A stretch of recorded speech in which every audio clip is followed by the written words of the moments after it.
Let's move to Baltimore, where the Orioles placed closer Zach Britton on the 10-day DL today with left forearm soreness. Buck Showalter told reporters today they don't know exactly how long he will be out for, but they're confident it's not a long-term ailment.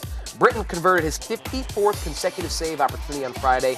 That streak is tied for second longest in MLB history. How worried would you be if you were an Orioles fan right now hearing this news about Britton going on the DL? Really worried.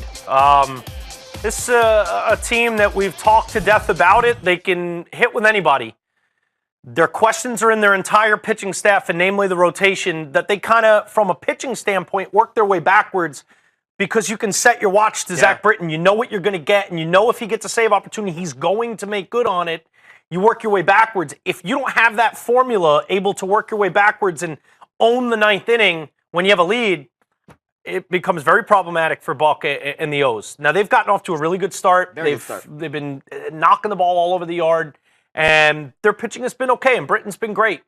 But if this is longer, and look, left forearm for a left-handed pitcher, left forearm soreness is not something I ever want to hear. I like the fact that it's an optimistic report from the team. I don't know if it's a realistic report. It certainly sounds optimistic.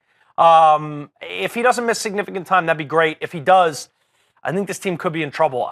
This is a team I look for to compete for an AL wildcard spot. I don't think they compete with Boston for the division. I think the division goes to the Red Sox. But they're a team that's prime, right there competing with Detroit and some of these other squads, Houston for an AL wildcard spot. If Britton's not there to lock down games for a significant amount of time, I have to think that their chances of making one of those wildcard spots and their chances of being postseason bound are much smaller. Yeah, he is the guy. I think the best closer right now. I think he's the best closer in baseball. I think it's been that way for 5 saves this season, which 2 years. leads the American League, but with that 98-mile-an-hour sinking fastball he's able to throw. And how about those numbers we threw up? Minimum of 200 innings last 4 seasons. He's there with Kershaw, Dylan Betances.